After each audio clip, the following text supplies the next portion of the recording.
My studio kitchen is a fun and colorful and creative workspace above our garage. And in order to license my kitchen for commercial use, it required a hand washing station. So I had an unused area behind the entrance door and next to the utility room, perfect for this sink.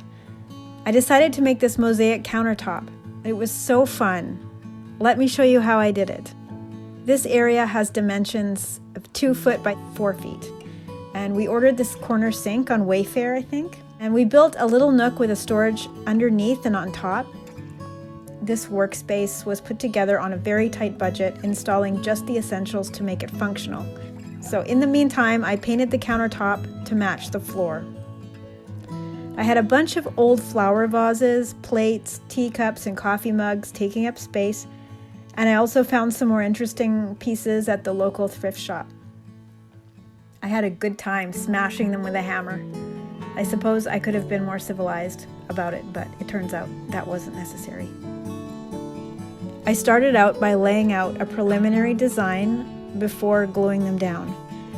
And my husband made a buffer zone with dummy pieces around the edges for me so that I would have room to install a backsplash.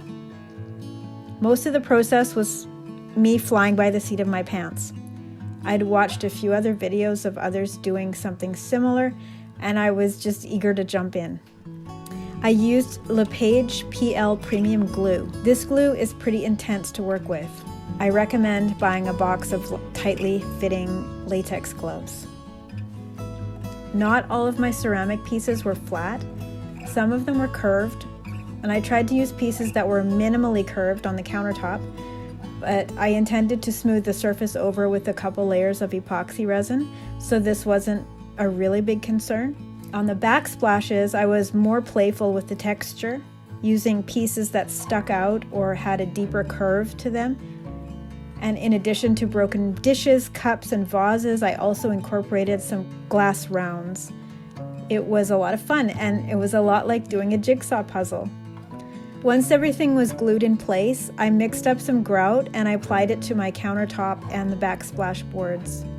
This was a very messy but fun part of this project. And because my pieces were diverse materials and depths, there was a lot of hills and valleys and odd crevices to fill. I made a thick covering of grout and then I used my fingers to press it in between the mosaic pieces. And then I had to clean it off really well. And at this point, I felt a bit like I was on an archaeological dig, unearthing treasures. Once the countertop and backsplashes were complete, we removed the dummy spacers and installed backsplash in place using the same glue to attach it to the wall, and then affixed also with a screw on a diagonal into the wall strapping. Next, I grouted in the gaps between the countertop and backsplash, filling some of the larger gaps with additional pieces.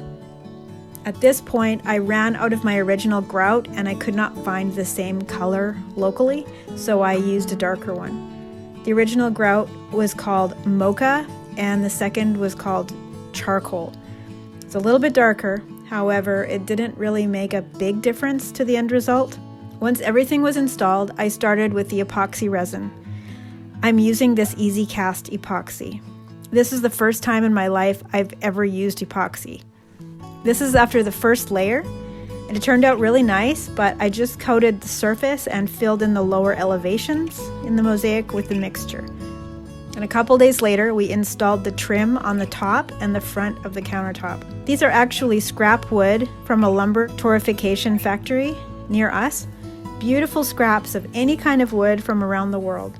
And I'll link to Thermal Wood Canada where they come from. This is also the place where I purchased my epoxy resin.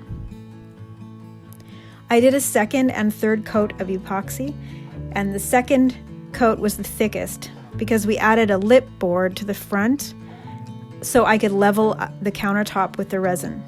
I also coated the trim boards with epoxy, and I think it looks gorgeous. Overall, this was a super fun project, my first mosaic and epoxy project, and I'm really happy with the result.